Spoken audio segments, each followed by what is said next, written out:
Hello, Zach. Hello, Jeff. How you doing? I'm doing great. How are you doing? Uh, Wonderful. Yeah. It's almost the holiday, so we're on the edge. Yes, Anticipation's yes, I hear building. you. Yeah. Yeah. Yeah, we're at work, kind of hitting the point where I think people's motivations are starting to diminish, and we're trying to slug through whatever disasters come our way and try and keep them down low as much as possible. Yeah. One of my favorite things that we were talking to a client the other day, and one of my favorite things, we were talking right before Thanksgiving, and said, "Oh, yeah, I can meet with you on Tuesday or whatever it was of Thanksgiving week." And they're like, "Oh, I was under the impression that Americans didn't work the entire week of Thanksgiving." I'm like, well, we show up for work. Like, I don't know. I don't know how much work actually gets done in this time up to a holiday, but we like to pretend that we're still productive. So, I need to ask because I have a couple people from and most notably from I think Great Britain, mm, wishing, I mean, out of their way to wish one from work, one through freelancer, to kind of go out of their way to generally, wish a happy Thanksgiving. And yeah, I find it like very odd. Like, I don't know that I care about Boxing Day. I don't know that I yeah, care about, I mean, and I think people who have certain large religious holidays, I'll inquire about, like Ramadan or whatever. I mean, I'm interested when there's a big holiday and there's somebody I like am face to face with, well, we can inquire. But I kind of it makes me wonder, they do sort of observe our holiday due to Good Friday. I mean, not really Thanksgiving, but it is kind of imprinted. Like, I wonder what their thoughts are of Thanksgiving. mm-hmm, mm-hmm. Yeah, I think it's an American thing through and through that a lot of people just shrug at and like, well, it's I Americans being American. I don't know if they wish to participate or if they had something similar or if it's just something that they just find peculiar. Yeah. Those types of things. Like when I was in Northern Ireland, one of the guys was asking me about meatloaf, Mm, and he had no idea what it was. He had to ask really what's meatloaf. And so, I don't know if it's yes. kind of like meatloaf. It's like there's this thing I hear about. Yes. It's I brought know. up, but what is it? Yes. I know that this thing exists and that you're a fan of it, but why? Yeah. Because nothing I hear about sounds appealing. Yeah. Yeah. So yeah, it's kind of nice to get back, and I think back into or things are getting a little bit calmer, and hopefully hopefully for me things will remain that way. So There you it's go. allowing me the cooler weather's allowing me to focus more on things. I'm getting some Yeah. of my projects done. I've been pretty negligent, well, not negligent, but semi-negligent. But I hear you. it's like it's too much fun having fun. So, anywho, a couple things I thought we'd talk about. One, without going into details, that you somebody approached. There's a client is asking about converting some creatures from fifth edition to old school essentials, Hmm. and some creatures specifically, and I don't think it was really until I did that I realized just how like radically different the two are in their approaches. Yeah. Yeah. Yeah. This is one of my favorite discussions. The idea that like what you put on the page of your RPG, how you present things actually carries more weight than what you could ever imagine. And just looking at like a monster stat block or how an adventure is laid out or how your character sheet is presented. All of these things tell people a lot about the intended purpose of your game. Yeah, and I also realize I carried some old, I won't say baggage, but I'll say baggage and blind spots that Mm, along with me. Like there's things that were pointed out that like for instance, one of the things that I mentioned about the monsters was uh, treasure type? Like what sort of, would you compare it to for a treasure type? And then the person was confused about treasure types, and I realized that I I even though I've got fifth edition, I've ran some fifth edition. I guess I assumed there was something about treasure types in there, and there's not. And I didn't go back to 3.5. There may not even be in 3.5. It may have died, 30 years ago. But in Yeah, my mind, it was like I realized like I just assumed, but it's not. Like it is. And I'm not saying that treasure types are an important part, but I thought it's very interesting that it's no longer a thing. I'll say I'll go a step further. I will say treasure types aren't an important part. One of the things that is crazy, right? Like not crazy and like, why would they do this? It's obvious why they did it. But like and if you look at the 5e monster manual, there's no mention of treasure like anywhere. Like So treasure well, no, is not a no, go thing. back, go back. So you said Yeah. that it's obvious why they did. So why? What's Well, obvious? I don't be, see the be, obvious. I think that with 5e, I mean, they also talked about how they didn't want magic items to be an assumed thing in your game, or an assumed, like they didn't want Right. them to really factor in or be a core component. It's really this idea, I think, of when you're doing heroic epic fantasy, which is the vision. If it doesn't, if even if it's not perfectly executed everywhere, I think that's the vision that they're trying to carry forward with 5e. You shouldn't be worried about getting loot off of every creature. And so you remove that assumption by removing loot tables or loot type treasure types from, monster descriptions. But what's interesting is um, at that point, then killing the monsters is more important for characters than taking the treasure. Yeah, it's a weird like yeah, yes. Or, I think now we're at a point with 5e where like XP is such a like not even considered thing for most tables. Like so it's not even about killing the monsters or taking their treasure. It's just about hitting story milestones and advancing your characters through that. Um, as opposed to anything else. Yeah, and I'm not going to say that treasure for XP is sacrosanct and that Sure. milestones is bad. I mean, to me, every single method you use is valid. I think it just needs to fit the type of game that you're Yep. wanting. Yep. But I think it also, but see what's interesting to me, I was thinking about this is that treasure types, and and until this was brought up in my mind just just fairly recently, was that it it did it was a means of, I guess, even teaching people like what kind of treasures would you find in a layer of a Yeah. harpy. Yeah. And I think there's a certain amount of fun for the GM even to see like, well, I don't know what this is going to how this is going to wind up. Yeah. um but also goes to show I haven't used them for a long time either, so it's not like I'm saying I miss them because I haven't apparently used them, except I don't think with fifth edition I only ran adventures that were written, not adventures that I made up. Well, and I'll say like, not give some credit where credit's due. Couple things. One, there's obviously treasure tables, magic item tables, yada yada in the DMG for 5e, right? Like it's not that it's not there. It's just that it's not forward, it's not like player facing and it's not core to the monster experience. But I will say that credit where credit's due. Also, there is one 5e book that I think really does a fantastic job of this, and that's Volo's Guide, right? Which is one of their earlier books where we not only have this, but we have whole monster ecosystems, not just treasure types, but minions and types of things you can find in their lair and allied creatures and yada yada yada, all like helping flesh out so when you're running into a beholder or an orc warband or a kobolds or whatever, here's details that surround those. And I think that like that's my easily my favorite monster book, if not my favorite book in the 5e lineup. Um, just because it is helpful, like you say, for a game master to communicate what might be reasonable in this situation.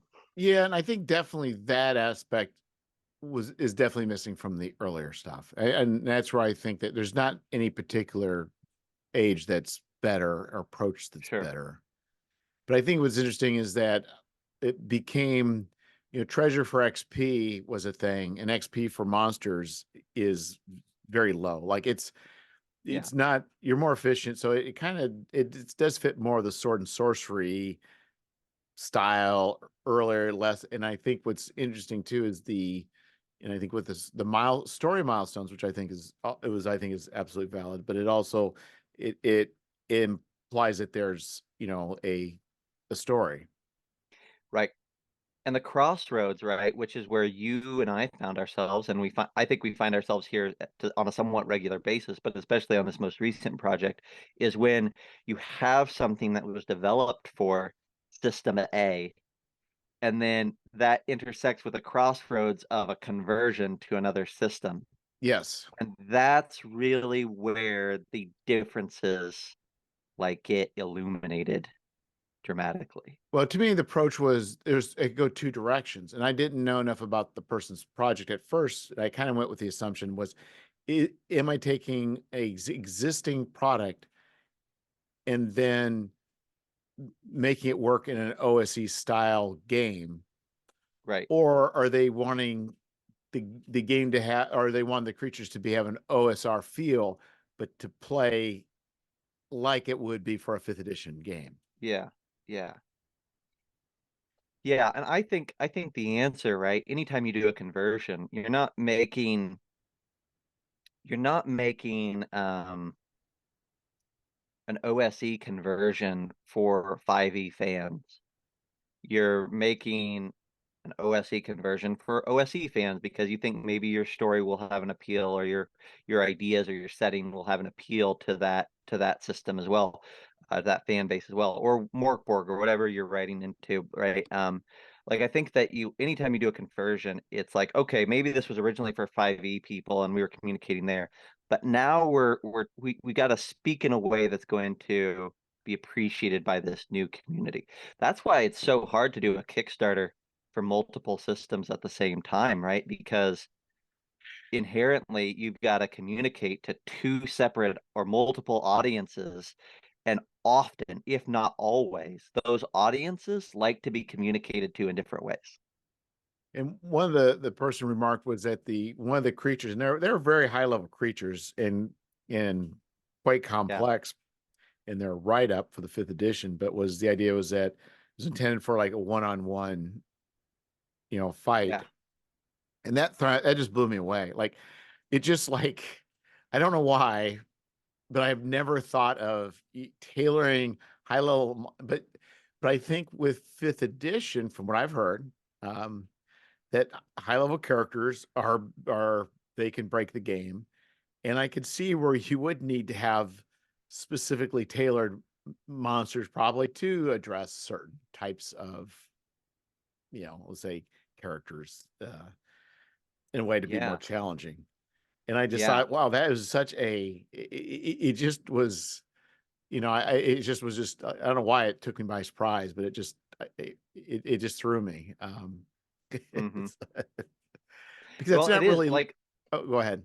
I bet you've never, I don't think that I've ever, if I have, it's not coming to mind right now, but I don't think that I've ever been tasked or set myself the task of designing a monster for 5e or OSE or something like that, but designing one that's meant to be balanced for a mono e mono fight. Like that's a really interesting design charge. Yes. It's different. Like because a lot of times when you're thinking about high level play and you're thinking about, how do I balance a monster? A lot of it is like, how can I give these monsters more abilities, more actions, more things that they can do to like muffle party members? And a lot of that is the opposite of, I think, of what you would want to do in a mono fight. You don't want to ride a monster that can paralyze someone almost every round because it's that's gonna be Right. an embarrassment, right? But Well, in that's fact, exactly what you want when you're doing a party. You need to neutralize half the party members if you can. yes. Yeah, it's and so yeah, and that was just it. And I think the other thing that just also shocked me, and I don't know if this person's write-up was typical of high level, but just the complexity of running that creature. It was like the attack just didn't do a thing. It was like so much dice for this kind of damage and so much dice for this Yep. damage. And if you rolled Yeah. this would happen. If you didn't save, this would happen. Yep. It's like, it's but I could see for people who are I mean, it's great for people who want to scratch that itch, but I just thought, how long does combat take? Well, and those are all answers that this person is giving to a true problem, right? Which I say problem. All games have problems, and that's part of the fun of a game is that it creates challenges or problems for designers and game masters and players. That's the whole point of a game. But one of the things that they're doing, right, is they're saying we give different damage types in a single attack. We'll deal multiple types of damage because we're assuming that most high level player characters will be resistant, if not immune, to multiple types of damage. So if we just give poison damage on this attack, well, that dwarf character may be immune to poison. So let's do poison plus piercing or whatever, right? Right. And it's solving it's an answer to a design challenge. But that then as soon as you start to convert that, you're pausing because you're looking at it from an OSE perspective, or God forbid, a workbook perspective, right? And you're like, workbook doesn't have different damage types. Do I just translate this all round, group it all together as pure damage, or am I getting the essence of it by just picking one of the like that? I Or mean, it's just well, or yeah, it's poison crazy. tends to be save or die, Right, right. which In is in OSC, some ways more that's deadly than it is for fifth edition. It does a whole. It's yeah, either doing no damage or it's doing all the damage. right, right. Yeah. So when you communicate when you have a stat block for 5e that says, deals 3d6 poison damage. Okay, well, is the intent here just to deal some damage, or is the intent here to truly incapacitate and or kill? Um, and I think in OSE, your answer to that might mean that you drop poison from the term altogether. Which yeah, just fascinating. Like it's one of my favorite things to talk about is, you know, game design terms and how language matters in your game and what words you use and how you describe things and how the terminology and glossary of nouns really, really, really has an effect on how the game is played. And also thinking about like the last day or two, I was thinking how adventures and along these lines we'll go back to the treasure types and random encounters. With the OSE and I think some of these others, there's some people have focused more on the like like the story emerges through play. Hmm. Where with I think with fifth edition, I was thinking about how a lot of people are looking for heroic Yep. epic adventures, and I was thinking, and I started thinking about with all the adventures that TSR's or Wizards has released, um, they're all like long adventures, Oh like yeah. very big. 90% of them. Yeah, absolutely. And so I thought, there is room for obviously through DM's Guild, but I was just thinking, it's like, back in the day, it was just there were some series, but they weren't necessarily like heroic in scope. It's like, here's a steeding of or setting of a hill giant. Okay, Yeah. like okay, they're terrorizing some people. Okay, Yeah. here it's like the end of the world and whatever it could be. You're trying to save civilization or whatever it is through Avernus that's going on. But here it's just like here's a thing, there's a problem, and deal with it however you want. Okay. Yeah. Yeah. Yeah. Yeah. That goes back to it, right? Like big adventures. When it's interesting you brought that up. I was talking to a group of the 2D20 Star Trek adventure writers last Sunday. And what was very interesting, we're talking about different types of episodes or different types of missions and whatnot in the Star Trek series, and how you can use their game to run those sorts of things, right? Right. Like a soft science episode we talked about, or a variety. But one of them that they brought up is an epic, right? Like an epic space opera sort of story. And what was funny to me was I was listening to him talk about like how do you do these soft science episodes? Well, here's a whole bunch of ideas on how to do it and how you can make up your own tales and whatnot, right? And then we got to the space opera epic, and they're like, oh, probably the best way is for you to go just buy the Shackleton Expanse campaign that was written for this purpose, because that gives you like a whole epic already ready to go, right? Now they gave some other ideas, but like the idea being that it's hard for a lot of GMs and storytellers in general to craft an epic story on the fly, or for it to evolve naturally through gameplay. It is something that's more of a crafted thing that takes a lot more brain power often. And so it's something that you almost need a product for, or definitely that's a lot easier. And Yeah, so yeah, yeah, and go I ahead. think it depends on the party because what you're expecting, the only way for an epic to evolve is for the players to make all those choices to turn whatever it is that they're doing into an epic. Yeah, yeah, yeah. Yeah, yeah, it's tricky. It's tricky. And I think that there's an inherent want in most groups to play the similar characters through an extended period of time. But I think most of that is revolves around not I want to be in a heroic epic adventure, but more so I want to see all the layers and all the levels of play that this game has to offer, right?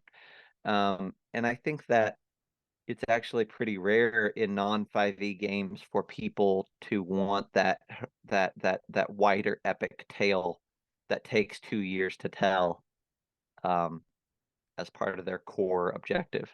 Yeah, and I think of John with Dragonlance. Yeah. It's like, and I just marvel like whenever he just starts, talking like to be part of a world and be part of that epic. Like I don't know, not everybody does. Now, a lot of people don't mind going for the ride, Yeah. but to provide a whole framework for that, it's not easy. And the Yeah. people that love it, I mean, it really is it's a wonderful thing when they get it. Yeah. Yeah. Exactly. Hmm. Ah, that's great. Yeah, and it's been, and I guess the thing is I wonder if things are also shifting, over with adventures and what people are wanting or expecting, or maybe things aren't. It's Another thing was with the Matt Colville Yep. MCDM. Yep. So we have with Shadow Dark, we have somebody that established in fifth edition saying, let's take a step towards the past of earlier gaming. Hmm. And I could be wrong about Matt Colville's newest product. I can't remember what it's called, but MCDM game, it's the or MCDM MCDM game. RPG. Yeah. And I'm looking at it, and I'm going to make a statement of ignorance. I may be completely wrong. You may know more about this than you can correct me. Is I just looked at one of his graphics. I'm thinking he's going towards fourth edition in a way. Yeah. As far I'm like, this is not crazy, but we've had Pathfinder dwindle. And it seemed like with fifth edition, its success was on it's kind of less crunchy, but still being somewhat crunchy. To now, Matt Colville is making the money, bringing back fourth edition. That's exaggerating. I don't know how the system plays, but it's definitely much a battle mat uh, style. It looks like of He's actions and things you can do, and he says, I think at some point, if he doesn't say it in the campaign, he says it elsewhere, which is he's not making a dungeon crawler, but he is making a game about fighting monsters, right? And a big part of that for him is genuinely tactical combat, right? Like that is it's a step towards the past, like you said with Shadow Dark, but in a different way, where a lot of 5e folks are trying to find ways of avoiding combat or shortening it or simplifying it or getting it into a corner to some extent. Colville's saying like the bones of this game are in fighting monsters and looting, right? So let's focus on that for our game and see if maybe that's a better answer, or we can give a better answer to what a fight monsters, take their loot, and be a hero while you're doing it can feel like. Yeah, and it does seem it and also at the same time it's at least with the artwork and I think even some statements from what I've heard. So this is it's like Yeah. it's also the idea is it's not zero to hero, which is usually so up until I think fifth edition, maybe third edition, it was zero to hero. Mhm. And then it's fifth edition at first level, your character's much more beefy and being able to You withstand start as a stuff. hero. You start as a Yeah. hero. Yeah, Yeah, but 100%. Yeah. it sounds like with even with MCDAM, it's even more so. Yeah, that's what I'm curious about that too. I'd like to see, I think part of when you sell me on a tactical game, I understand that it's supposed to be heroic, and that's fantastic. I like that. But when you tell me on tactics, to me, tactics means there are right choices and there are wrong choices. And there's probably ones in between, but there are definitively wrong choices to make in a tactical game that have important consequences. And if there's not, then it's not really a tactical game. So if your character is a hero from day one and can hardly die, then that would communicate to me that tactical choices aren't going to matter that much, which then it says you're not really doing a tactical game. But that's a side of the game that I haven't really dove into that much as far as he's concerned. So I'm open to being blown away with how he solves that dilemma. Yeah, it's also interesting. The idea is that that the that you're not rolling to hit, you're dealing Dealing damage. damage. Yeah. And so that's kind of interesting of more of a grind and resisting a grind. I think it's an interesting space, not necessarily a bad space. But I just wonder, like, that's definitely going to change the tone and feel. I mean, people are Yeah. going to be more happy because they're not whiffing, where that's going to be the problem with the D20 system is you can just whiff one after another, and can be very frustrating Yeah. as a player. But let me tell you, I don't know that he's solving as much as he thinks he is there, right? Because it's just two ways of looking at the problem. With D&D, if you roll a D20 and you whiff, that's it, right? You don't deal any damage. But if you hit, you're going to be dealing an amount of damage, right? At least something. It is so freaking rare. It's almost non-existent in 5e for monsters to have damage reduction that would negate your 1 point of damage that you would deal if you hit their AC. Like it's so freaking rare that that would happen. So yes, there's a 20, but once you get over the D20 roll, you basically are chipping away no matter what. On his side of things, right? He's saying, well, the D20 roll doesn't matter, but there's other ways for the defender to mitigate damage. And so you could still effectively, as I understand it, deal 0 damage on his side. It's just that you're the armor soaked or whatever, as opposed to, you rolled a 3 on your D20, but it's Or the same effect. or you're gonna have to or go the other direction where now everybody has to have like 3 times the normal hit points. Yeah, yeah, and I think that that's absolutely silly, and I don't, I fully believe, I fully hope that he's not going far down that route. I guess I'm speaking out of ignorance because we could look at the quick start and figure this Yeah. out, but I would say like there's there's got to be, again, if there's going to be choices and there's going to be degrees of success involved, then there's got to be in every single game a decision where this decision equaled a net zero or a net loss of an action, right? You can't get away from that. There's always, like even the Star Wars Fantasy Flight system is probably the closest one gets to here every roll moves the game forward. But just because it moves the game forward doesn't mean that you actually succeeded on what you were trying to do. Well, all right, there's 4 axes, and only one of the axes was failure, failure. because you could succeed and have a boost. You could succeed and have a bane, or you Yeah. could Fail with a boost or yeah, fail with and a, yeah. yeah, exactly. So you could, so 3 out of 4 options, not to say it statistically wind up that way, but there's always something positive that can happen. Yeah. And there's always something interesting that, well, theoretically, there's always something interesting that can happen with Yeah. with every roll. Yeah. Yeah. I don't know. I mean, I'll probably be more apt to. I have no interest in ever playing Matt Koval's game, but I'm more interested in hearing people talking about playing Matt Koval's games. I'll probably. Yeah. Listen, I am enthusiastic about playing it at some point. I'd like to have the book in my hands before I play it. But Matt Colville's a personality and he is a good game designer. I think his 5e books have, especially his monster designs, have some really great ideas. And I think he's felt hamstrung by the 5e system for years now. So I'm excited to see what comes out of that brain, and the people that he has surrounding him and working along that game with him are also great designers. So I think it could be really cool. And I will definitely check it out. Yeah. Well, and I think too, it's just because it's popular doesn't mean it's good. But in Yep. general, I think it's a good indication that the reason he's got that many followers is because he puts out products that people really enjoy, and he's Yep. solid at doing what he does, and so and produces content that people want. So whether I never watch Critical Role. I really don't care, but Yeah. I do recognize that they're probably doing a lot of things really right, and they're doing a good job, Yeah. and they're serving a market, and same thing with Matt.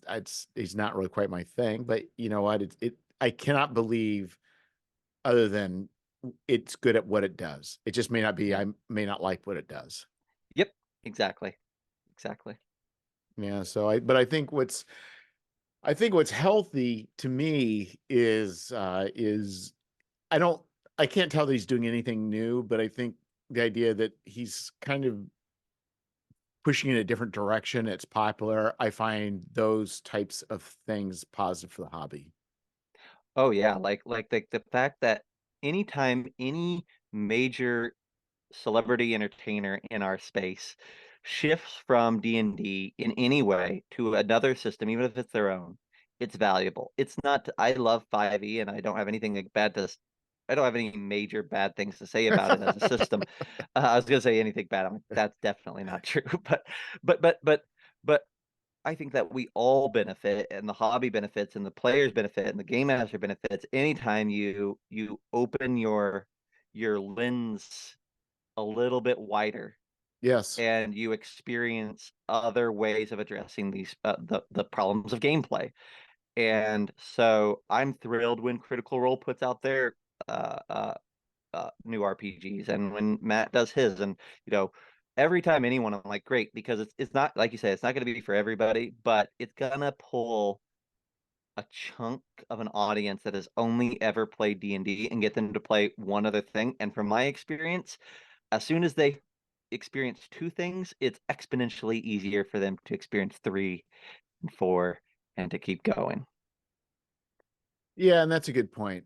And I also feel that everything's there's always going to be there's also going to be a synthesis. I think whenever you start having things happening, then somebody will take that idea and something else and make something different from that. So, Yep. um, and I'm sure. It, I just find it interesting that, especially since it seemed like there was, in my understanding of fourth edition, which I've never played, and it's a game I would play at a convention. I don't have any problems, but I will never just run it. But it seems like that the very thing that was considered anathema is now embraced, you know. But you know what? It may be embraced at the same level as fourth edition was. It's just that it just wasn't a sufficient number of population to keep Wizard of the Coast, keeping that system going. There's some of that, I think. I think the other thing is that, like we hate change in the moment and then we miss it when it's pulled away from us again, right? And I think like we as a hobby saw fourth edition as a massive change and our initial reaction was to recoil. And I think once we've recoiled, now that's that tension, we've kind of like allowed some of that tension to ease out. We're not worried about 4E being our dominant force Right. anymore. We're not worried about, it being the thing that everybody wants to play. And we can approach it at our own time, at our own angle, at our own pace. And I think once people are allowed to kind of like, like sniff around 4E, there's cool things to like about it. Um, and you may not love the entire thing, but I think there's some really smart game design in that edition. Yeah, and I think from what I heard, many people have stated, and I can't, I myself can't verify, but that really fifth edition really is just a retooling of fourth edition. It is in some ways. It's a pull from a lot of things, from most of the editions, and but I think the big thing, right, is that Bori said, "We're playing a game. Let's use game language and let's make things really clean about how you utilize them." Right? The idea of encounter powers and at will powers and daily powers, like that's so clean language. You and I know exactly what that means, right? Yeah. That's so much different than seventh level spell slot or you know uh, once per long rest or whatever, which is a much more abstract concept that you really have to understand three or four things about the game in order to understand how that actually works. If you say encounter power, and I know that that is probably something that works for that encounter. You can do it once or whatever, and then it'll probably recharge for the next encounter, right? Um, and but the using game language like that for everything, what it does is it can break immersion, which is I think what people really didn't like, is that instead of talking about rests and spell slots and whatever, we're talking about encounters and powers, even though the fighters using powers, and like wizards are using powers, and I don't know, just it's a whole different vernacular. I think also looking at, can't remember if I looked at one of the adventures, but I think it felt like whatever I've looked at, the adventures became more of just one battle scene after another. It's the battle set piece was Yeah. the main, like you're going from set piece to set piece to set piece, Yep. and it seemed like there was less. So I wonder if some ways if it was I'll say overemphasis, but yeah, I'll say that overemphasis on that. And I'm also wondering, um, is also part of what people do. And I think also if my understanding is correct, the necessity to use online tools to make characters was It another was hard, thing that was. difficult. Yeah. So I think with and fifth and edition, people are using online tools a lot, but but they're they're not not a forced requirement. to. Yeah. When I Yeah. say forced to, nobody was forced to with fourth edition, but I think it was impractical to not use it. I feel the same way as much as I love the system, but Star Fantasy Flight Star Wars is hard to build for. It's hard to create as a game master and balance and craft a scenario. So yeah, I think there's often, maybe not often, but there's frequently a type of game that is a very great game, but is not does not allow the flexibility that we kind of expect in our RPGs at this point. Um, and I think that's okay, but I definitely think that that's going to rub a significant portion of people the wrong way. Yeah, I think you're right. And I just kind of wondered too what other things are looming around the corner for in this space. And it doesn't look like Hmm. Wizards of the Coast is planning on doing anything radical with fifth edition. It's going to just slowly morph into whatever it's going to be Hmm. over time, but it's not going to be anything radically changed at any moment. Yeah, yeah. I really think the next thing is more in the line of the Fantasy Flight model. I think we're going to see less and less numbers in our games and more symbols, abstractions, and ideas. Um, I think that has to be on the horizon for a fair portion of the non D&D marketplace. Yeah, and I think the symbols a lot of people have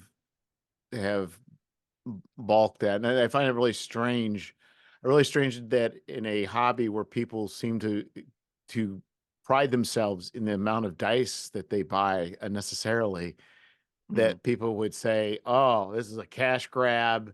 I'm not gonna buy these special dice. That's just insane." I'm like, yeah, you just got an excuse to buy a new set of dice. I'm sure. that's right. Yes, Or you yes, can just get yeah, the app for $5 yeah. and you can roll all the dice you want. We I played a game of DCC online last night, and one of the guys that came to the online table was like, "I don't have the special dice," and Brendan was like, "Yep, there's an app. You can download that app for free and roll all the different types of dice you want." Right? Like that's not an inhibitor to play a game in my book. Either way, either you're a dice goblin and you're excited about buying all the dice, or if typically games like Fantasy Flight's the same way. If they have a special type of dice that they really want you to use, they find a way of making it cheap or free for you to do that without having to buy, $35 of dice. The thing I don't like about Dungeon Crawl Classics dice, I did buy the starter set, well, starter Yep. set, the starter pack, Yep. is I find this true with a lot of dice is they run it through the tumbler and the edges are so rounded that they Mm. just are almost like spheres. I find that like annoying. I want sharp edges. I want things You- to land. Uh This is how we know that Jeff is a dice goblin, at least at heart, is that he has an opinion on rounded versus sharp edges on dice. Yeah. and I don't own that many dice, but at least comparatively so. But I much prefer the nice sharp edges and not the roundy stuff where you watch a D20 roll and roll and roll, and then it Yeah. goes off the table and pick it back up. It's like no. It's, Yeah. I also want my dice to be legible Yeah. from Oh, six that's feet me. away. Amen. Amen. That's my opinion on dice. Are they legible? Yes, then they're great dice. Yes, exactly. Yeah. So anyhow, yeah, it'd be interesting to see how that goes. The other thing is, I think well, before we go to the long topic, let's talk about Gary's Appendix 4. Yeah. Yeah. Uh, wow, this has not been what I started out the shoot doing the same as Gary's Appendix 3, and it was actually for like the first week, it was about the same, Mm-hmm. and it has not progressed like I thought it would. Mm. Mm-hmm. Different cover, excited, sword sorcery theme, excited. I've also made some assumptions based on the past that Levi has done well in December. And I thought, you Uh-huh. know what? Maybe it'll work out for me. Yeah. Yeah. Now to be fair, right? Let's talk about numbers for a minute, right? So Gary's Appendix 3, you had 414 backers on that. On Gary's Appendix 4, at the moment, you're at 309. Yes. Right? So, not saying that it's for sure going to happen, but if you can expect a 20 to 33% surge in backers in the last 48 hours, you could be pushing up against certainly pushing up against 400 backers. If that happens, then the conversation of pacing and is December a wrong choice and yada yada kind of goes out the window a little bit. Though I will agree with you that the sword and sorcery theme and the killer cover that you got here, I would have said, probably equates to an increase in backer numbers. But I think you're maybe on track still to hit similar numbers to the last issue. Don't think so. I think with the last Ooh, issue, one thing is it went an extra week. So that always that's helps. true. That's true. Yeah. And I'm just looking at I look at my conversion Uh-huh. numbers, and I'm at 30% conversion. I think the other two are hitting about 44. So I'm talking about Mm, 15% conversion. that's very interesting. Yeah. So Um, go yeah, ahead. the other thing that's interesting to look at, I mean, now we're in the weeds here, but maybe that's what we want. But looking at numbers, it looks like Gary's 3 did about $1,000. It was at 6,500, and in the last 2 days it did about $1,000.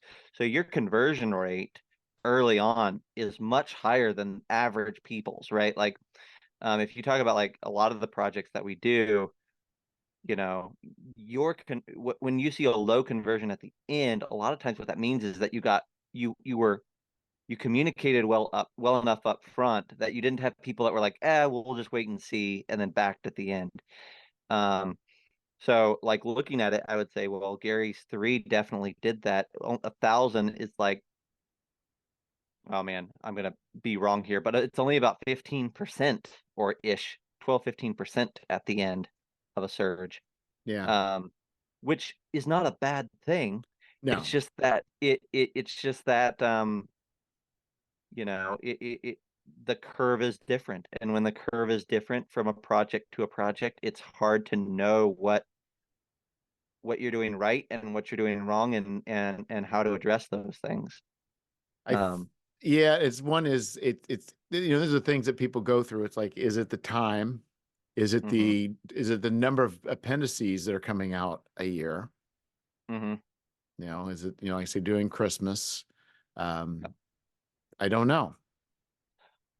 Well, I mean, and other things that definitely matter. Let's talk about a big one, which is I'm looking here. Your biggest pledge level on Gary's Appendix 3 was an $80 pledge level, and you had 17 backers. Obviously, that's huge, right? That's huge Right. for any project. Here you had the even bigger one at 110 that had 4 backers. You had one that was at $99 that had 2 backers, and you had so of the ones that are the bigger bundles, you got a total of 6 backers so far on that compared to 17 backers, which that is not insignificant, right? No, Um, and I've also seen a number of people early on like get buyer's remorse. It's like December is bad for that, I promise. I Yeah. saw a high that like drops down and later on drops down. And you're like, oh, it's like I get it. I get it. They're excited and they get it, and then they don't. So Well, I'll tell you, right? Like let's just take a step back from Gary's for a minute and think about our own buying habits on Kickstarter. I don't know about you, but for me, just looking at my own habits, I say I am on Kickstarter less during the holidays. Um, and I'm yeah, because my shopping is going other places too. And in April, the only place I want to shop and the only place that I will shop is Kickstarter, right? Because nothing else that excites me. But in November, December, unless you have a family or a group of people that are only RPG fanatics, you gotta slip outside the Kickstarter and RPG marketplace, and you gotta shop on Amazon and Kohl's and Sears and all these other truly unfortunate locations. yeah, I think you're right. And I've not been paying much attention because I just been nose to grindstone with I guess when I'm Mhm, making RPG products, I'm buying, like I say that, but I still fund stuff. I don't plan on it. Like I'm not gonna mhm. buy this and then it's like I am. So I can't really say that's true, but I don't do much shopping. I think I end up buying things I think I can repurpose or learn from, Yeah, and less for just enjoyment. yeah, yeah, yeah. It's interesting. I mean, like I think that the articles that you have for this one are very, very cool. That one reading the premise and some of the details on that Forge of the Weapon Master is like exactly the sort of article that I really like. That like um you have one called Welcome to the Pleasure Dome, which to Yeah, me is like I know that's not exactly what this is, but it has Mad Max nods. yeah, And that makes me say yes already, right? And there's several things there. Like, so to me, I think that like pitch wise, presentation wise, it's got to be. It's not that, no, but it's probably the end of the year, and it probably also like we're all learning about the tolerance levels of our individual audiences for projects. But I will say that it's weird, you know, uh, your audience may get tired or not be able to keep up with you. We'll say it that way, right? right. In all ways. But then I have seen it, man, where like you think the audience is exhausted because of the last 2 projects, and then you release something that just clicks, you know? It's like, oh, we were kind of trending towards a kind of a stable or a plateau or whatever. And then all of a sudden this one hit, and we went from 400 backers to 700 backers. And I think that for the right project that communicates in the right way at the right time, backer exhaustion isn't nearly as much of a thing as we think it is. No, and I think also, at least dollar wise, there's hope that maybe more big backers will arrive, but it's hard to say, and I think I'll know more uh, in February. Well, I'm going to go ahead and do Gary's Appendix 5 for Zine Quest, so that will Yep. kind of help. I don't know.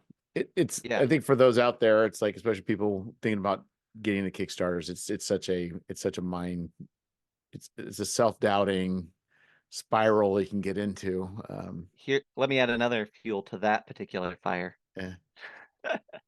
Do you think that, because this is a question that I've asked myself, do you think that there's positives and negatives, but do you think that one of the negatives to this sort of a serialized thing is the words issue 4? Yeah, I've thought about that too, because the Bec idea is when it's like issue 7, you're like, well, am I on the hook now to buy issues 1 through 6? Yep, yep, yep. Um, but I've also, rather than fall or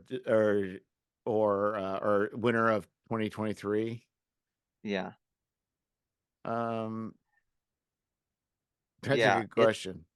It's tricky, man. Or Gary's Appendix, the sword and sorcery issue, right? Like, or flavoring it like that. Like, I mean, on one hand, there's a type of backer who is a collector. And once you've got them to buy one that says 1 on it, they're going to buy the one that says 2. And they're not going to not buy the one that says 3, even if they aren't appeal, the cover or article list or whatever don't appeal to them, because they don't want to get behind. They don't want to have a gap because they're probably Right. going to back issue. Like, so the collector wise, the number really helps, I think. But for the average browser peruser on Kickstarter, is the number an inhibitor? And I don't know the answer to that. Um, but I think for some people it must be. I'll give an example. Who James, I can't think of his product line right now. Um, James Floyd, Kelly, yep, what's his product called there? Delver, and there's a bunch of them. Delver. Uh, Yeah. is one of the is like taverns, and I can't Yeah. think. He does a number of those. I love the Delver series. There is a part of me, if I'm being honest, right, that says I have missed several, and because of that, I either have a big spend to get caught up, or I will always have gaps in that collection. And if I'm being honest at the root of myself, it's not James' fault, it's my fault. But I am less likely to back a Delver product now than I was 6 months ago when I felt like I was largely caught up, Well, the or thing whatever is, I time was. thought of was, once I get to a certain point, the thought would be, well, what if I just collect 1 through 5 into a Omnibus. yeah.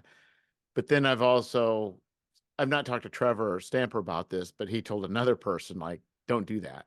Like, you need to keep it, as separate items, because that's what people are wanting, and you're just going to dilute it and create, havoc there. So I don't know.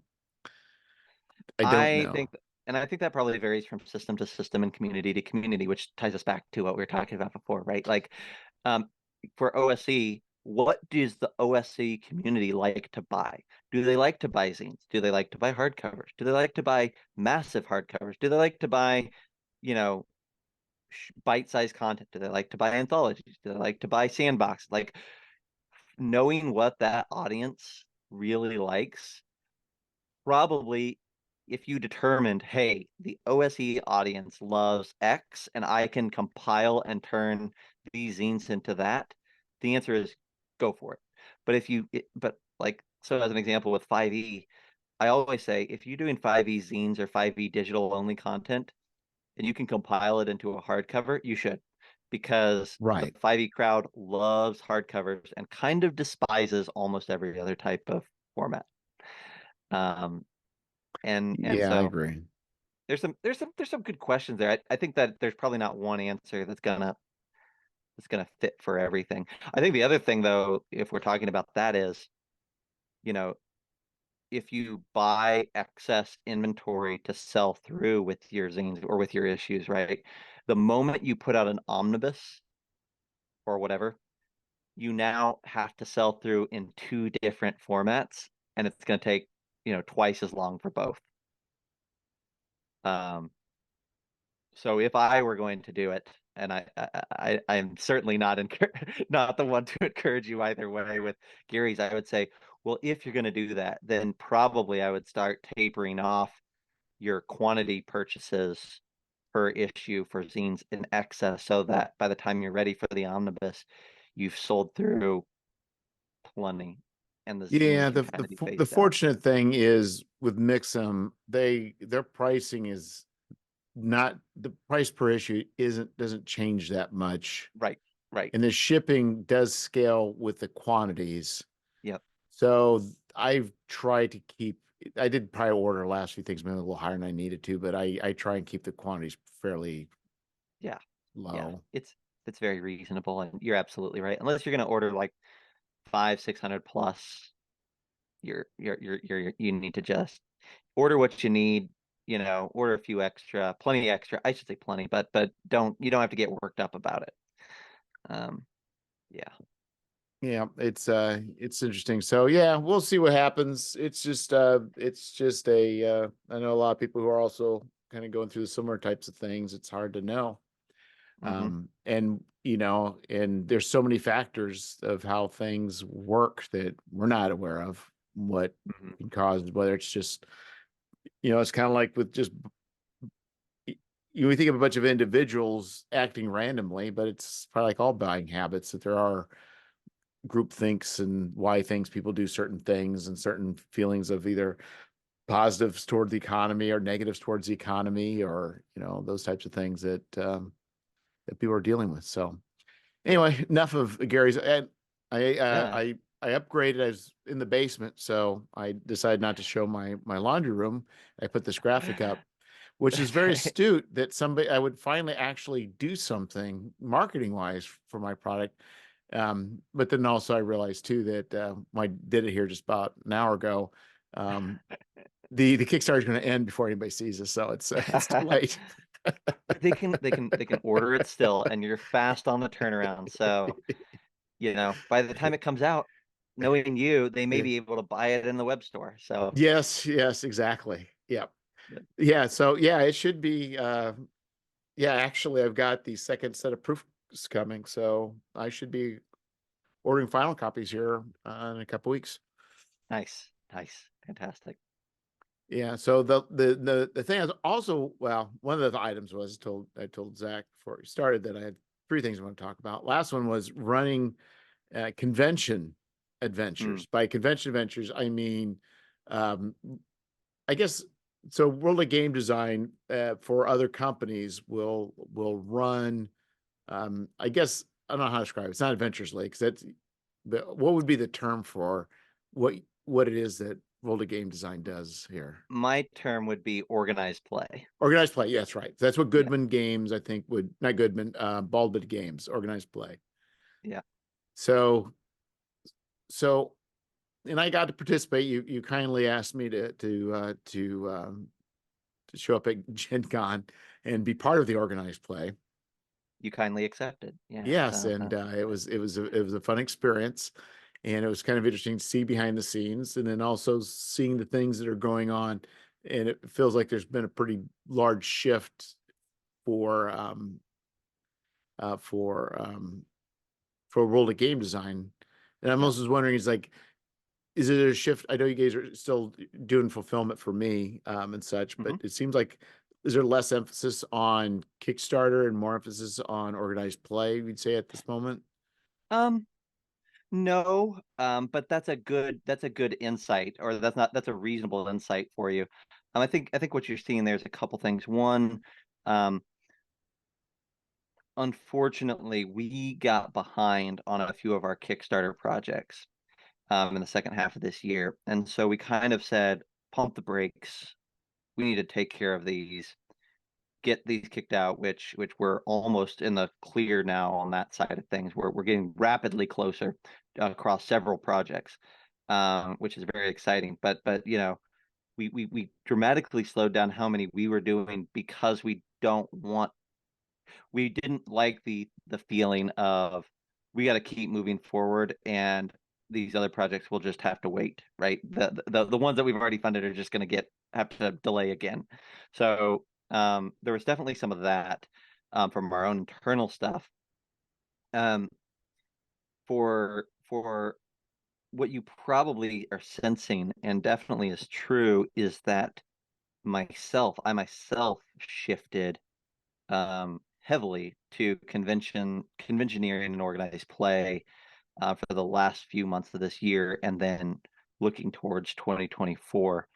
Um, my goal there is like kind of to carry forward what we do already with Kickstarters and with helping publishers get their stuff through publication and production and manufacturing and fulfillment, is to say like there's a big need right now once your Kickstarter project is through fulfillment to find ways of promoting your product and getting it in front of people all the rest of the year until you've sold out and maybe until you do more print. But like there's a lot of Kickstarters that just grow stagnant. There's a lot of publishers that bigger publishers that have just gone online sales, or they can't, they don't do a lot of in person, and they're not in retail stores as much, and they're not at conventions as much. And so we saw that and we said, this is a way that we can help. We know what we're doing with organized play and with conventions. We need to expand dramatically on that side of things and find ways of promoting these cool systems and product lines there as well.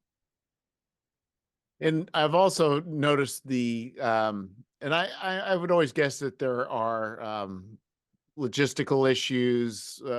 By that I mean, uh, you have, let's say you've already have a number of people, companies wanting for you to run games for them, but then finding people to run the games, finding a means of like a hub Yep. of communicating, finding ways of communicating to all the people what to expect, making sure everybody arrives, making sure all the rooms are available, making sure all the items are available. So as I sat and got to do different roles while I was, Yeah. there, I just kind of was taking that all in and just kind of doing how I do and just kind of thinking about and analyzing and I realized what a really difficult and complex operation that is to try and get like, I don't know, like 20 people or 15 people to be where they should be doing what they should be doing. Yeah, it depends on the show, but it can be anywhere from a handful of people to at Gen Con. I think our full Gen Con crew was somewhere around 45 people. And I think 40 of those were game masters in some capacity, right? Like you're absolutely right. Like, dude, it's there are weeks where it's the full-time job is figuring out all of that, right? Um, I we think did that around, right, because go ahead. there's simply just laying the structure. And I think some ways you've done a really good job as far as like the spreadsheet, who's running what and when, and figuring out times. And that's easy, but the problem is it's not static. Like you don't sit down and say these people are here, we're good. Because what you got people that all of a sudden say I can't make it. Well, maybe say Yep. it a week ago or a month or beforehand, or Yeah. even don't show up at all, and that changes Yeah. equations. You build that spreadsheet because the convention needs to know at minimum often 90 days ahead of time. Most of the time, 180 days ahead of time, they want to know what you're going to be running, who's going to run it, how Right. many times are they going to run it, and you're going to build that spreadsheet. And then you're going to get to the month of the thing. And then, because it's normal and people have other things going on in their life, you're going to have people that are like, I just had a kid, or I got the flu, or my job won't give me the time off or whatever. And so now you're like, this thing that I had that I presented as set in the stone 2 months ago is now completely set in, mud and sand and other loose Right. things. And then you're juggling, and hopefully you end up with an answer that you can walk into that show with. And then you get to the show and you're on the floor, you're putting things together, and you get a call that's like, "Oh, my car wouldn't start," or "Now I have the flu," or Or the um, GM's not at his table. Where's he at? I don't yeah, know. exactly. And you have to pivot all that. And for every person that can't make it, that's 6 or 8 games that don't fire, and that's, you know, 36 to 48 people that are disappointed, right? So how do you try to mitigate that as much as point And possible? also these people don't work for you. Like No, there's a certain amount of staff, which is very small, but the rest of the people are, they are getting rewarded somehow, but they're not employees at all. no, and you shouldn't treat them that way. And it should be a community and a team and an effort, in the sense of these are volunteers who are passionate about gaming and passionate about their systems.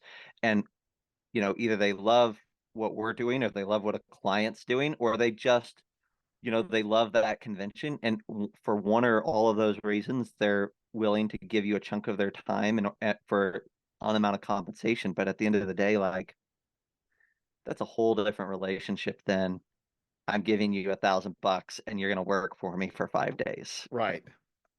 Right. Right. Yeah. And or even you're just a long-term employer and it's just part of your job. So I mean it's like, Yeah. it's whether or not you signed on a job expecting to be driving a van in New York City is one thing, but at least you're, it's uh there's certain expectations. So it's like it makes sense, but And how much are you providing, right? Like, are you providing, you're certainly almost certainly providing adventures, but are you providing them in printed form? Are you providing pre-gens? Are you providing those pre-gens in printed form? Do you have maps? Are you printing those out? Do you have miniatures, or do you have substitutes for miniatures? Or do like, all of these pieces are questions that must be answered, and probably every GM is going to come up to you at some point with a different idea or a different question or a different request about how their particular setup could be done, right? Um, but that's fun. I like talking to people about how they run their games and what they need, and I like talking about different adventures and different systems, and I like the coordination of it. I mean, all of that is, I hesitate to say enjoyable always, but it's not a bad, like, if you take a step back and look at it, it's like not a bad way to spend your time trying to facilitate how to coordinate. We had about 400 events that fired at Gen Con. That's 400 times six. That's like 2,500 people that were entertained because of our crew. And that's a fun idea. I also Um, found this interesting is that you had all this organization, you have all these like, minis and you have bags for everybody that sell their stuff and da da da. But what you're given is a spot to just throw stuff. I mean, not just throw stuff down, but it's like even as organized as you are, it's still just a pile of stuff. And it's like it's difficult. yep. Yep. And knowing, like, I'm very appreciative you brought them up at the beginning of this chat, but Baldman Games, that does the Adventures League, but for the most part for WotC. Um, like, that's where Troy and I got to cut our teeth, and I'm appreciative to them and their organization, and getting to, like, watch and then participate and be involved in that side of things, and then take, at least a modicum of that and try to translate it into, um, what we're doing in other places. And we learned so freaking much in this this last year about running games and how we would organize it and how we would do it. I'm really excited to see, like, what we have, some big ideas or some crazy changes that we're going to make to how we do things in 2024. Um, and I mean, that's another exciting piece of it, is, being able to have the long legs, the long tail enough to learn and adapt and try other things. Well, I think the So other thing is the large number of venues that you're playing these games, that the space that you have, the people that are attending, the number of people that you have GMing, there's a lot of variables that Yep. no two are a lot. I mean, there's probably some that are similar, but you know, the convention you do in Kansas is going to be different than it's going to be at PAX, which is going to be different than it is in Gen Con, which is going to be different than it is in Comic Con. Night I and mean, it's day. Yep. yeah. And so I'm sure that, you know, each one of those presents its own challenges uh, uh, that have to be met. Yeah, yeah. It's a cakewalk to do a little convention at this point. It's like, oh, all like PAX. We did PAX, which is not a little convention. We got back from that a couple weeks ago, and we didn't run any games there. All we did was we had a big booth, and we brought a lot of our different client stuff, and we hyped the booth, and that was almost mind-numbingly easy for the most part, right? Because um, and that definitely wasn't the case a year ago or 2 years ago or 3 years ago. So yeah, that was kind of a fun thing to say, like, oh, this thing that was very challenging for us to figure out a few years ago is now a cakewalk because we've dove off the deep end and made a lot of mistakes and You done you did go off the stupid deep stuff. end. How many conventions did you guys do this year? I think we did about 12 conventions this year. Yeah. Yeah. I think that's about right. We're shooting for around 20 in 2024. So Oh my goodness. yeah, it's gonna get wild. And that, once you're doing 20 conventions in a year, the reality is that just going to a convention and being there is about a week of your time, but you have several days of prep or wrap up kind of bookending each con, right? So if you're doing 20 conventions, that's 20 weeks plus probably another 10-ish weeks. So probably 30 weeks out of next year will be consumed by conventions for the convention crew, and that faced with that reality, we kind of go back to what we were talking about initially. You got to recognize that, hey, Zac can't do 6 Kickstarters internally and help 24 clients and also do be gone for 30 weeks. So Right. that's about expanding the team. It's about deepening the skill sets of different people on the team. And it's also about, like we're probably going to take, not that we're going to turn any of our current clients away, because I don't think that's going to happen at all. But I think that, we're probably going to get a little bit more picky on what clients we take on, not because we aren't super enthused about everybody's stuff for the most part, but because we want to do a good job for every person that we bring, and we want to try to find the balance of helping as many people as possible, but also taking care of every single person Well, I that think the that thing that is right now you've you know, the world of game design is a business and it's got yeah, employees, which you're one of the employees, right? yeah, And so yeah, you get, you know, I'm assuming a certain amount of benefits and this and that. So every to expand, you're going to add you know, more people. For every person you add, that's a lot of money, and you got to be getting more than what you're paying that person out of them yeah, to justify doing it. So how you bring on people and where you put them and whether you want to do that or not, I mean, that's all a, you know, it's all, I can understand why you got to be understanding what it is your business is doing and what your direction is, because if you can't do everything yeah, at this point. yeah, yeah, yeah. Well, we're trying. We still try to do everything. Yeah.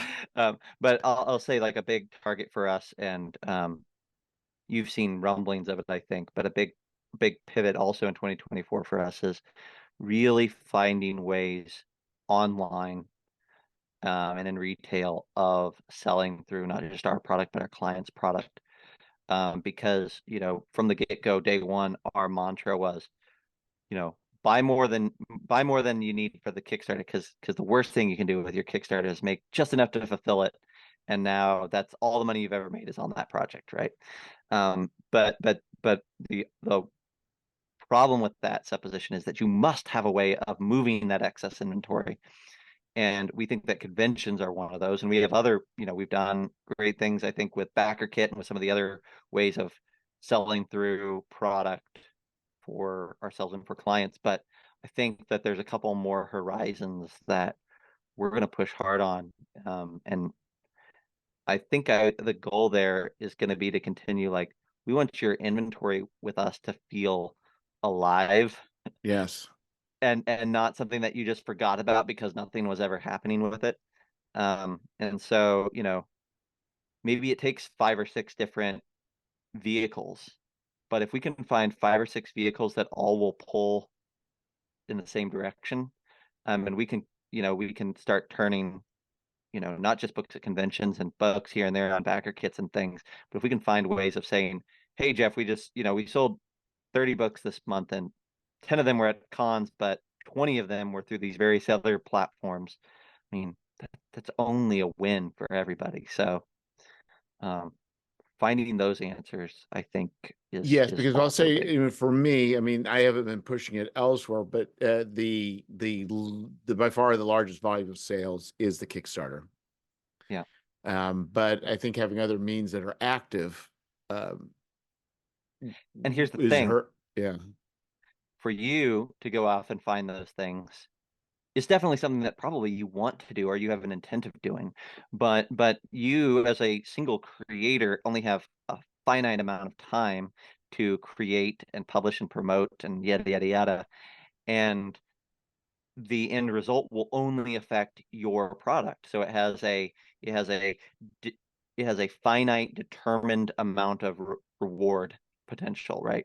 Well, Uh, what's also going to happen, why I see it too, is I get much better return with the Kickstarter. My best marketing, to sound weird, is to just keep doing Kickstarters. Like, I keep getting new customers all the time, but that does not provide me, I think, with what you're doing where you're selling stuff. It's nice having, a retail side also selling stuff for me. yeah, and for us, it makes a lot more sense because to commit that time to figuring out this problem because if we can figure out the problem in a significant way, we now have a value add for ourselves plus 42 other clients, right? And that win is I imagine it, I see it as going to be massive for all of us is to be able to come back and say, hey Jeff, instead of ordering 250 copies or 300 copies or whatever of each issue, I think that we could order 500 because I think I can sell through another 200 in the next 6 months in these other platforms. That's huge. That's huge all the way around. So it's a worthy endeavor. Now we gotta figure it out. Yeah, and that's what's hard. I think, and it's also interesting with, I'm not sure all the things are going on with Goodman Games, but there's definitely a lot of changes and expansions that they're going through. It seems Hmm. like they're making some, whether it's through Diamond distribution plus some increased, I think, interest in third party support. But anyway, Hmm. it does look like there are also some other companies there. I think the thing is, for a company to succeed, and especially nowadays, you can't just do a thing. It Yep. has to be, you have to be willing to reinvent, being willing to look for new avenues and take risks. Yep. Yep. Yep. For sure. It's Goodman, Goodman is and Exalted Funeral and a couple of these places are definitely leading by example. And obviously we're following in their footsteps to some extent, but you know, um, I think following in their footsteps and then hopefully also doing our part to blaze some trails so that, we can create other visual avenues for publishers to R- navigate as well. Right. Well, with Goodman, it's definitely promoting, it's promotion for their own product, which is a little bit different. You're providing more sales, even though you guys do have your own products that you Yeah, I produce. think like Goodman's third party support is really impactful. There's a lot of things that they do, like the way that they promote stuff at their booth at conventions. I know you've seen that some, but like it's powerful. And there's a lot that you can learn from going over and checking out their booth and watching how they communicate and how they hype. So there's a lot of great things to learn from those guys and like I said, other people in the community as well. It's really cool. Yeah, I agree. The other thing is, I mentioned it. I did a podcast. I just did a Gamehole Con wrap up, Hmm. and what I mentioned was the game that you invited me Oh, to, because I didn't tell you. So I canceled a second game on Saturday. I really did not want to play any more games. uh-huh, I was really wanting to go visit some people in the dealer hall. uh-huh. My first game ended. I was walking to go do that, and then you came up. Jeff, what are you doing? And I was like, there's two things. There's one is the I'm not going to turn down any game ran by you. I've never played in a Hmm. game before, but I knew I was not going to turn it down. And also you're running the Achtung Cthulhu 2D20 system. Yeah, yeah, And the mind-blowing thing were those four women that were at yeah, the game table. yeah. Is a special, cool moment for sure. Yeah, yeah. So you talked about that in a previous episode. That's great. Yeah, yeah, and I was just surprised at like how far we've come. Like Oh, there's a point where I can say, are we winning? Like at this moment, say, yeah, we're winning. Like, yeah, yeah, yes, exactly. Not, but I will again widen the lens a little bit on this, right? Because it's not just those four women, but it was the three guys that were also, or four guys if I include myself, that were at that table. But like, yes, I don't think those women would have felt comfortable going to that convention 10 years ago or 20 or any convention, right? 20, 15, 20, 10 years ago. But also, I don't think that our community would have been as welcoming and accommodating to that sort of appearance a decade ago. right. So like it's, and that's not to pat anyone too much on the shoulder. That's not to pat myself or you too much on the back for that, right? But it was like, oh, not only did they come, but every person that was at the table with them was keen on facilitating them having a great time. Yeah, that was my number one thing. In fact, when they said what they said, I actually got goosebumps in my arms. It was like the weirdest thing. Yeah, Like I can't believe I'm seeing people experience this for the first time, yeah, and being who they are was like it was like like almost an honor to be there at that moment. yeah. I think that, not that I'm ever going to do this, right? But if I love I love biographies and I love memoirs and love history books and things like that, right? If I ever was to write a book about the RPG scene and my time in it, I think that moment would definitely be a mile marker Yeah. for the experience. I'll tell you another one that just happened that's in a similar vein because it's so cool. And the fact that it happened in back-to-back cons has made me happy about our industry as a whole. Because right after Gamehole, I did a show in November here in Kansas City called Meeple-a-thon. It's a really small con here. Um, and they put my booth in the RPG room. And so I was like right, you know, 20 feet away from the nearest RPG tables. And I took my kids with me, one kid a day to the show, and I had my daughter Zoe with me on Saturday or Sunday, and she's 8, and she is just kind of committed to hanging out at the booth with Dad for the day, right? Like that. She had her tablet, she had her Yeah. pen and paper art, and she was there maybe half an hour, and this guy came up to me, and I didn't know him hardly at all. But he came up to me, said, "Can I give her something?" I was like, yeah, that's great, no problem. And so he had a piece of paper, and he handed her this piece of paper, and he said, "You're invited to the Witchlight Carnival." And this paper was a ticket to this carnival that he had printed out.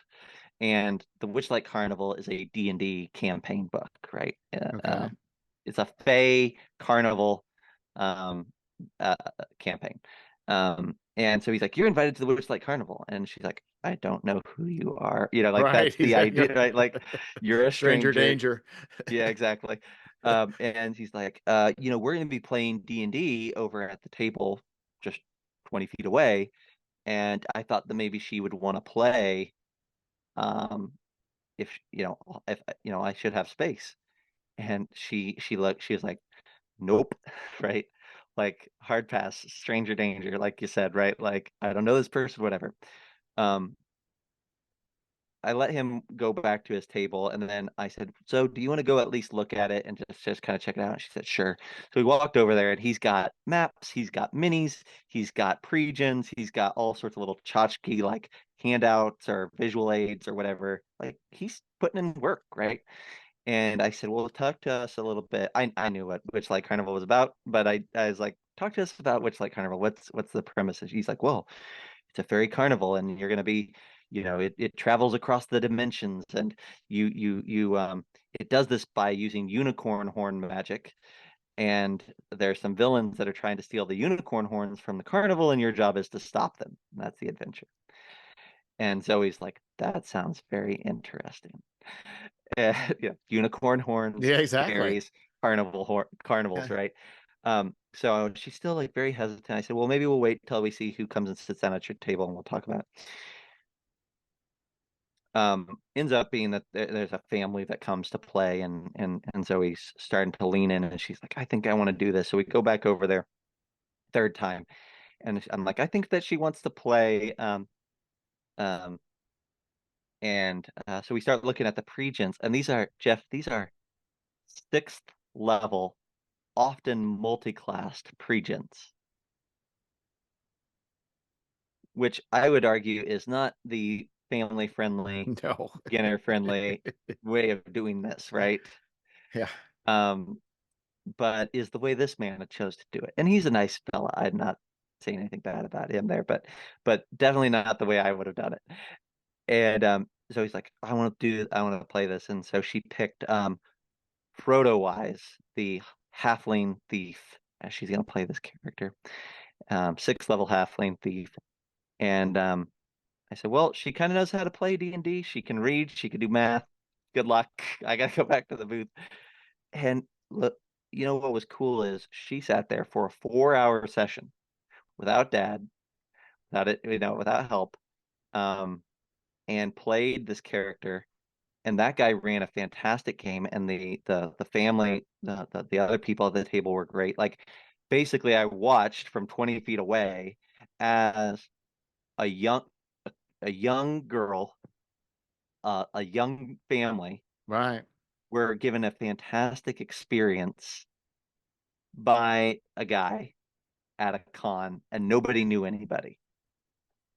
And I'm like, what a cool, again, like milestone hallmark moment for our hobby, in that can happen, and that everybody can walk away being like, that was exactly the experience that I wanted, or needed, or whatever, right? Like Yeah. just cool. Um, he even like he had like little stuffed unicorn horns. I assume he like ripped apart stuffed animals to get these, and he had them as tchotchkes, and so the two kids that were at the table at the end, he gave each of them a unicorn horn. Of course, that was a miracle. That was Santa Claus moment, right? But just like that would not have I know that was not happening regularly not that long ago. Right. It's just cool stuff happening at conventions, cool stuff happening in the hobby. Yeah, and I think it's just it because I mean it was, I think it's amazing demographically how much things have changed. I don't think unfortunately, it doesn't seem to be. It still seems to be like very much white, unfortunately. But I've noticed there's definitely a much more larger demographic as far as with younger people and with women than there ever Yeah, has been before. yeah, and I think that I am ignorant in a lot of this, right? So I'll be very say that up front, but I think a lot of that is anytime. you know, this has been a part of the white dude culture for 40, 50 years, right? Um, it is it, and listening to some other people, I just had, you know, Rich Lescaflair on to a panel last week, and he talked about, like, I mean, he played D&D way back when, right? But he played it in the 80s as a kid. But that was not the thing for his community and for the Black community at large. It wasn't seen as their thing, right? And so, you know, maybe there is enough. Maybe we're starting to open that door. That door's starting to be open to where it can be their thing, just as much as it's anyone's thing. And I hope that that's true, and I hope that's how it's perceived. But there's always a period of time between when the door opens and the first people walk through it, and then when the the culture of the community at large accept it and walk through it. Right. Um, and I think my hope is, like, I see more and more minorities, people of color, women, kids, whatever, at shows, um, and on online games and stuff. And my hope is that what we're seeing is the first people walking through the door, and that we're just going to see, you know, hopefully a flood over the next. I think the change in more popular cultures help. Like Yeah. my favorite setting is, I would say, of all the D&D settings, is Greyhawk. Like, Uh-huh. but when you look it up, you look at it, you're like, we're all the black people. Yep. It's like Yep. you got Yep. you say, well, this is like, there's no, and I don't think anything was intentional, but you look through the art, there's no, black people. It's Yeah. just like, I think the idea is when people aren't represented, they can't see themselves in it. And I Yeah. think and I'm watching, I've just now been started watching The Witcher with my wife. I've never seen The Witcher Hmm. before. Yeah. It's like, okay, we can have black elves. We don't have to bat an eye. Like we don't have to Yeah. pretend that they're, meeting some Tolkien, thought of 1963. It's like, it's okay. Once we've moved beyond that, then I think people can see themselves, it, Yeah. and they can imagine themselves in those environments. I remember watching, listen to a podcast where this woman realized there's no black He-Man, so she made one, and it became very popular in the communities. That to have a little Mm. action hero that looked like them, and it's like, I think we will see that a lot more. I think initially, I think part of the problem too is, it was not just white dude, but it's largely, I think, because of where role playing games were popular. Uh, Yeah. they were a lot of Midwest small areas where there's nothing to do. Where a lot of the Yeah. metropolitan areas, why play D&D when you can, go do all these thousand other things? Yep. But you're in the middle Yeah. of Very Kansas much. and it's winter, you're like, what else are you going to be doing? Yeah. That. Tell me about it. Yeah. Yeah. Listen, not even middle of winter, like all the time in Kansas. What else are you gonna be doing? Yeah. Yeah. Yeah, and I think even too with women, I think my wife, she enjoys nerdy shows, but I think, when I was younger, that was not really. I mean, it was really uncool for men to like things up till more recently, and doubly so for women. But with the Yeah. Avengers and all these other shows, or Marvel properties, of all stripes are wearing apparel, and so. I think Yep. as the culture goes, I think we'll see that more infused into RPGs. Yeah. Yeah. It just. Yes, and I think. Yeah. My hope is that that moment that you and I got to see at Gamehole becomes the norm, where people are almost literally just the wildness of just wandering off the street and being like, we're gonna But play, we're gonna play Octoon Cthulhu what? at a Yes, con, yeah. right? Well, Like, what was crazy was the work at places they work set up a bed and breakfast, rent a bed and breakfast for yeah, the sole purpose of taking these women to Game Con to play games. yes, yes, yes. Like, and none of them had Blows my ever mind. played before. Blows my And it mind. like it's not just like people want. It's like that was a work event. Well, and I would say it's a work event, but it's not even just that it was a work event because like I there's definitely like people that'll like organize like a D&D game for team building exercise, right? But this was a work event that came out of, coworker conversation, right? Because what they said was, um, their one friend was Yeah. playing was talking about D&D to them at work, and they were like, "Oh, that sounds kind of interesting. We would try it sometime." And she came back an hour later and said, "The Airbnb is booked. You're going to a convention for a weekend." And that to me, it's not like the boss said, "We're gonna have a team building exercise. I'm hiring Yeah. a game master to come to the Yeah. office and run." It's like, no, that was literally coworkers interacting naturally. Somebody willing to talk about D&D in their work environment, other people willing to be open to the idea of playing, and then to like to say, okay, yeah, we're gonna travel because they were from Iowa or Illinois, I think, and they traveled across state lines to go Yes. play in at a convention for the first Yes. time. In fact, I And think that they played a World War II Cthulhu game that they had no idea who Cthulhu was, and they oh, did not care about World War II. And um it such a wild. Ugh. Yeah, I could have swallowed it probably if they had showed up to a D&D game and said, "Oh, we went and saw the D&D movie, right. and that was cool. So we're gonna do D&D now." Like I could have been like, "All right, makes some amount of sense. I can live with this, right? Like I could wrap my head around this." But not what it ended up with. No. Yeah. No, it's definitely a high point for the convention, a high point for this year. So, Yeah. Yeah. Yeah. well, Absolutely. I think we've probably covered about all we should probably be Yeah. covering. I appreciate you having me on. This has been great. Good chat all the way around. Good topics. So Yeah, I've been wanting to have you on for a while, and it's like, oh, I need somebody. It's like, yeah.